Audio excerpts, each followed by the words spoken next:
안녕하십니까. 조국혁신당 대변인 김보협입니다. 이런 대통령 권한대행 더 두고 봐야 하나라는 제목으로 논평하겠습니다. 최상목 대통령 권한대행이 오늘 압도적 다수의 찬성으로 국회를 통과한 두 번째 내란 특검법에 대해 또 거부권을 행사했습니다. 최상목 권한대행은 구구절절 거부권 행사 사유를 늘어놓았지만 모두 헛소리일 뿐입니다. 내란 특검법을 반대하는 국민의힘의 결재를 받아서 오라는 식입니다. 대통령 권한을 대행하라고 했더니 거부왕 윤석열을 대행하고 있습니다. 최상목 대행은 이전에 정부로 이송돼 왔던 특검 법안에 비해 일부 위헌적인 요소가 보완됐다, 이렇게 감히 평가를 하면서 여야 합의 없이 야당 단독으로 국회 본회의를 통과한 것에 대해 안타깝게 생각한다고 말했습니다. 내란의 힘이라고 불러도 손색 없을 국민의힘이 동의하지 않는 내란 특검법은 절대 공포하지 않겠다는 선언입니다.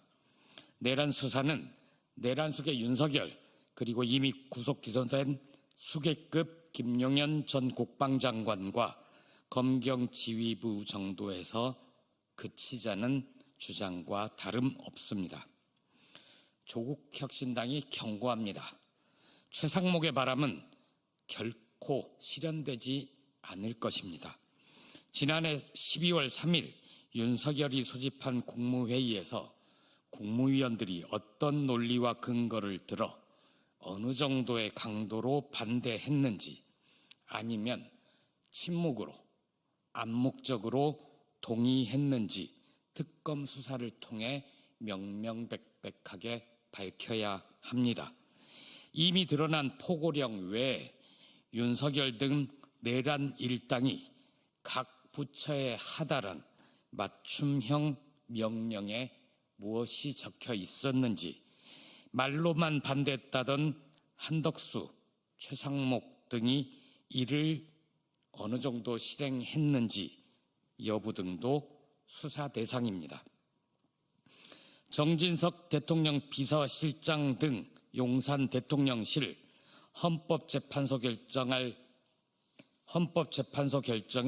벌써부터 불복할 태세인 국민의힘과 정광훈 등 내란 선동 세력들도 마찬가지입니다. 내란 특검을 통한 철저한 수사를 반대하는 자들은 모두 의심해 봐야 합니다. 최상목 권한대행의 만행을 더는 두고 봐서는 안 됩니다.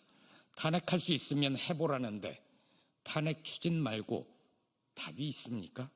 다음 달 3일 헌법재판소의 권한쟁의 심판을 통해 최상목이 임의로 헌재 재판관을 임명하지 않은 위헌 행위가 확정될 것입니다.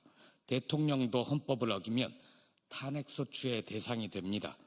내란에 깊숙이 관여한 것으로 의심받는 대통령 권한대행이 헌법을 우습게, 아니 탄핵 추진에 머뭇거릴 이유가 없습니다. 경제부총리의 무능력은 윤석열의 계엄 선포 전부터 곤두박질 친 경제 성적표로도 충분히 입증되었습니다. 국회가 탄핵소추라는 징계를 주저할 경우 최상목은 더욱 국민 무서운 줄 모르고 기고만장해질 것입니다.